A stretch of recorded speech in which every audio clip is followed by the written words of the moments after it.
Assalamualaikum warahmatullahi wabarakatuh. Nama saya Muhammad Nurul Mubin, NIM 028.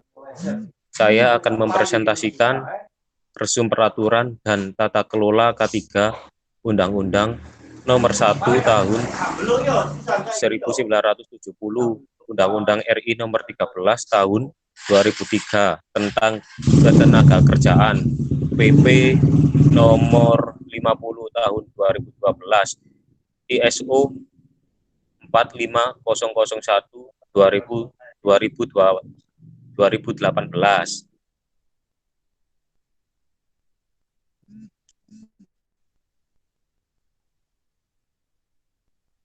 meliputi bab 1 Undang-Undang Nomor 1 Tahun 1970. A. Pengertian tempat kerja. Tempat kerja ialah tiap ruangan atau lapangan tertutup atau terbuka, bergerak atau tetap, di mana tenaga kerja bekerja atau yang sering dimasuki tenaga kerja untuk keperluan suatu usaha dan di mana terdapat sumber atau sumber bahaya sebagaimana diperinci dalam pasal 2. Termasuk tempat kerja ialah semua ruangan, lapangan, halaman, dan sekelilingnya yang merupakan bagian-bagian atau yang berhubungan dengan tempat kerja tersebut.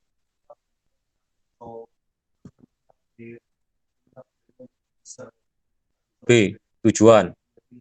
Ada 3 tujuan utama penerapan K3 berdasarkan Undang-Undang Nomor 1 Tahun 1970.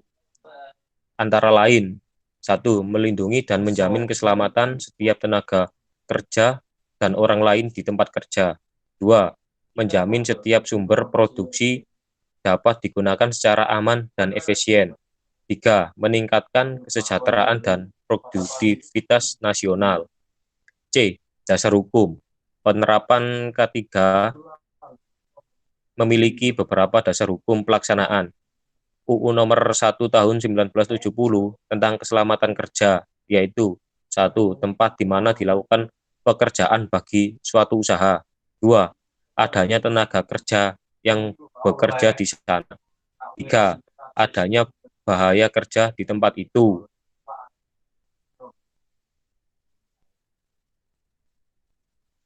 D. Ruang lingkup. Pasal 2. Satu yang diatur oleh undang-undang ini adalah keselamatan kerja dalam segala tempat kerja, baik di darat, di dalam tanah, di permukaan air, di dalam air maupun di udara, yang berada di dalam wilayah kekuasaan hukum Republik Indonesia. 2. Ketentuan dalam ayat 1 tersebut berlaku dalam tempat kerja seperti 1. Dibuat, dicoba, dipakai, atau dipergunakan mesin, pesawat, alat, perkakas, peralatan, atau instalasi yang berbahaya. 2. Dibuat, diolah, dipakai, dipergunakan, diperdagangkan, diangkut, atau disimpan bahan atau barang yang dapat meledak, mudah terbakar, menggigit, beracun, menimbulkan infeksi, bersuhu tinggi. 3. Dikerjakan pembangunan, perbaikan, perawatan, pembersihan, atau pembongkaran rumah, gedung, atau bangunan lainnya, termasuk bangunan pengairan, saluran, atau terowongan di bawah tanah, dan sebagainya, atau di mana dilakukan pekerjaan persiapan. E. Syarat-syarat K3. Dengan peraturan perundang-undangan ditetapkan syarat-syarat keselamatan kerja untuk 1. Mencegah dan mengurangi kecelakaan. 2. Mencegah, mengurangi, dan memadamkan kebakaran. 3. Mencegah dan mengurangi bahaya peledakan. 4. Memberi kesempatan atau jalan menyelamatkan diri pada waktu kebakaran atau kejadian lain yang berbahaya. 5. Memberi pertolongan pada kecelakaan. 6. Memberi alat-alat perlindungan diri pada para pekerja. 7. Mencegah dan mengendalikan timbulnya penyakit akibat kerja, baik fisik maupun psikis, keracunan, infeksi, dan penularan. F. Pengawasan K3. Pasal 5. 1. Direktur melakukan pelaksanaan umum terhadap undang-undang ini, sedangkan para pegawai, pengawas, dan ahli keselamatan kerja ditugaskan menjalankan pengawasan langsung terhadap ditaatinya undang-undang ini dan membantu pelaksananya. 2. Wewenang dan kewajiban direktur, pegawai, pengawas, dan ahli keselamatan kerja dalam melaksanakan undang-undang diatur dengan peraturan perundangan. Pasal 6. 1. Barang siapa tidak dapat menerima keputusan, direktur dapat mengajukan permohonan banding kepada panitia banding. 2. Tata cara permohonan banding, susunan panitia banding, tugas panitia banding, dan lain-lainnya ditetapkan oleh Menteri Tenaga Kerja. 3. Keputusan panitia banding tidak dapat dibanding lagi.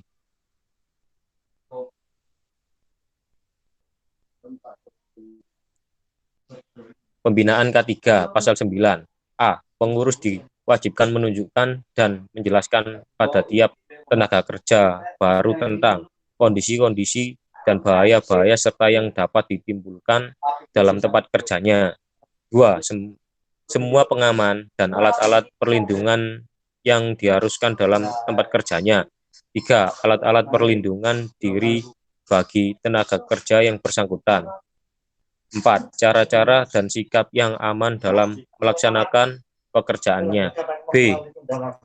Pengurus hanya dapat mengerjakan tenaga kerja yang bersangkutan setelah ia yakin bahwa tenaga kerja tersebut telah memahami syarat-syarat tersebut di atas.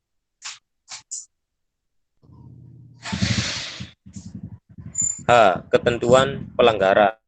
Pasal 10. 1. Menteri Tenaga Kerja berwenang membentuk panitia pembina keselamatan dan kesehatan kerja guna mengembangkan kerjasama dalam rangka melancarkan usaha berproduksi. 2. Susunan panitia pembina keselamatan dan kesehatan kerja, tugas, dan lain-lainnya ditetapkan oleh Menteri Tenaga Kerja. Pasal 11. 1. Pengurus diwajibkan melaporkan tiap kecelakaan yang terjadi dalam tempat kerja yang dipimpinnya. 2. Tata cara pelaporan dan pemeriksaan kecelakaan oleh pegawai termaksud dalam ayat 1 diatur dengan peraturan perundangan.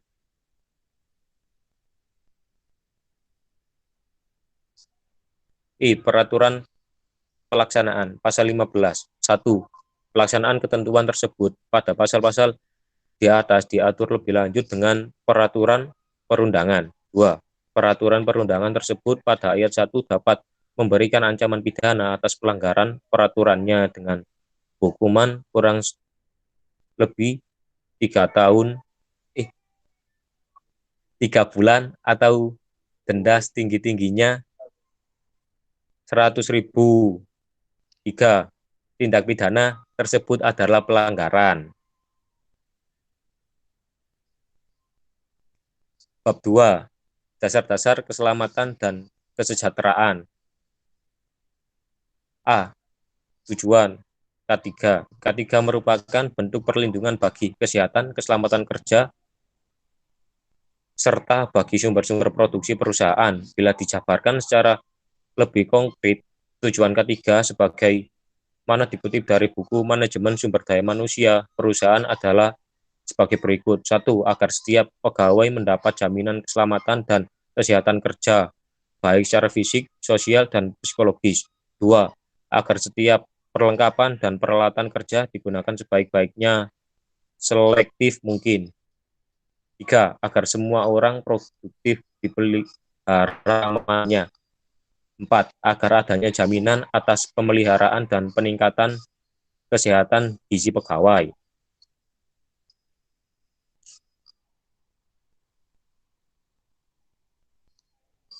B. Pengertian. Menurut segi filosofi, suatu pemikiran dan upaya untuk menjamin keutuhan dan kesempurnaan baik jasmania maupun rohania tenaga kerja pada khususnya dan manusia pada umumnya. Menurut segi keilmuan, ilmu pengetahuan dan penerapannya dalam usaha mencegah kemungkinan terjadinya kecelakaan dan penyakit akibat kerja. Safety, keselamatan kerja, mengendalikan kerugian dari kecelakaan. Kemampuan untuk mengidentifikasikan dan menghilangkan atau mengontrol resiko yang tidak bisa diterima. Dalam kurung, the ability to identify and eliminate unacceptable risks, health atau kesehatan, derajat atau tingkat keadaan fisik dan psikologi individu, the degree of psychological and psychological well-being of the individual.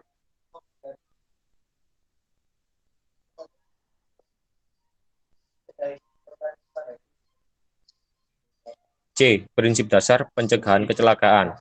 Pencegahan kecelakaan dalam kaitannya dengan masalah keselamatan dan kesehatan kerja harus mengacu dan bertitik tolak pada konsep sebab akibat kecelakaan, yaitu dengan mengendalikan sebab dan mengurangi akibat kecelakaan. Berdasarkan prinsip pencegahan kecelakaan tersebut, maka fungsi dasar manajemen keselamatan dan kesehatan kerja memegang peranan penting terhadap upaya pengendalian kecelakaan sesuai dengan program yang telah ditetapkan. D. Prinsip dasar pencegahan gangguan kesehatan. Tahapan pencegahan kecelakaan, accident prevention, yang dapat dijelaskan secara umum sebagai berikut. Menemukan fakta atau masalah. 2. Analisis. 3. Pemilihan atau penetapan alternatif atau pemecahan. 4. Pelaksanaan. 5. Pengawasan.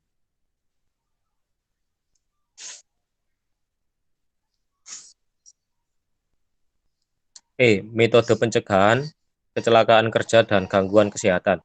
Terjadinya kecelakaan kerja merupakan suatu bentuk kerugian baik bagi korban kecelakaan kerja maupun perusahaan atau organisasi. Maka dapat dirancang berbagai upaya untuk mencegah kecelakaan kerja di tempat kerja, antara lain: 1. Upaya pencegahan kecelakaan kerja melalui pengendalian bahaya di tempat kerja. 2. Upaya pencegahan kecelakaan kerja melalui pembinaan dan pengawasan. 3. Upaya pencegahan kecelakaan kerja melalui sistem manajemen. F. Analisis kecelakaan kerja. Pengendalian resiko dalam upaya menciptakan tempat kerja yang aman dapat dilakukan melalui hierarki pengendalian risiko. Penerapan ini merupakan suatu tingkatan pengendalian yang dapat diterapkan di tempat kerja jika selamat menjadi sebuah pilihan. Tingkatan yang pertama adalah eliminasi. Eliminasi merupakan menghilangkan bahaya yang ada di tempat kerja. Menjadi hal yang mustahil untuk menghilangkan bahaya di tempat kerja. Karena itu, pengendalian yang kedua dapat diterapkan, yaitu substitusi.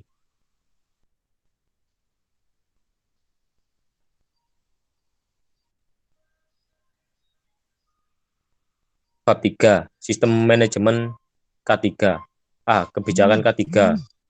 Kebijakan K3 merupakan komitmen pimpinan suatu organisasi perusahaan untuk menjamin keselamatan dan kesehatan kerja seluruh personil di bawah kendalinya, juga pihak-pihak yang berkaitan atau berhubungan dengan kegiatan aktivitas operasi perusahaan organisasi tersebut. Terdapat beberapa persyaratan mengenai kebijakan K3, antara lain: 1. Sesuai dengan lingkungan dan besar resiko K3 organisasi. 2. Terdapat komitmen untuk mencegah kecelakaan kerja dan penyakit akibat kerja. Juga berkomitmen dalam peningkatan berkelanjutan terhadap sistem manajemen K3 dan kinerja K3 perusahaan. 3. Terdapat komitmen untuk memenuhi peraturan perundang-undangan dan persyaratan lainnya yang berkaitan dengan K3.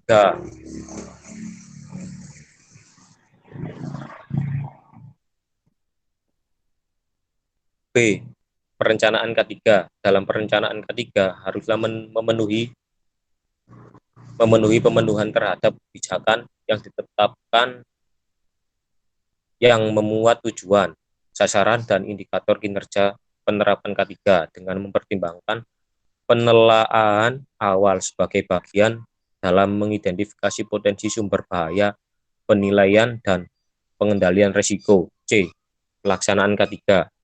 Terdapat beberapa prinsip dalam pengaturan maupun pelaksanaan kesehatan dan keselamatan kerja. Secara garis besar, prinsip K3 adalah perlindungan terhadap pekerja. Hal ini sejalan dengan filosofi paling mendasar dari kesehatan dan keselamatan kerja dalam menjamin keutuhan dan kesempurnaan melalui perlindungan atas keselamatan dan kesehatan para pekerja dalam menjalankan pekerjaannya. Imam Supomo mengkategorikan perlindungan pekerja ke dalam 3 kelompok, yaitu perlindungan ekonomi, sosial, dan teknis.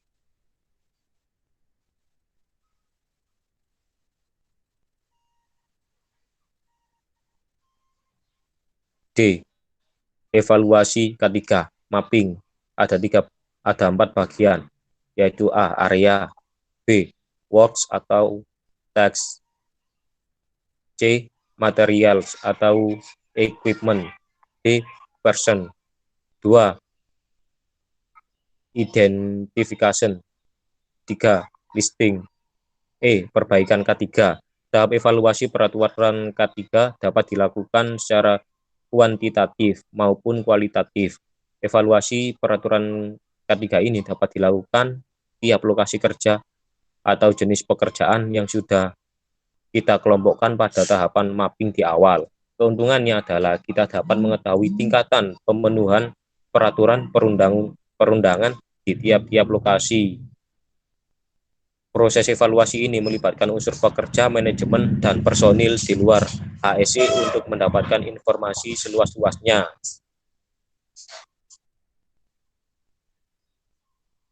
Bab 4. Penutup. Pada dasarnya UU Bab 4. Penutup.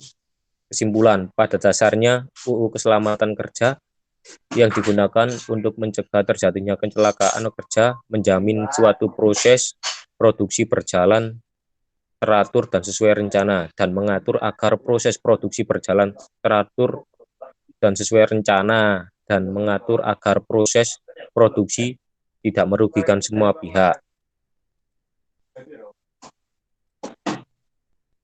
Sekian dari saya. Assalamualaikum warahmatullahi wabarakatuh.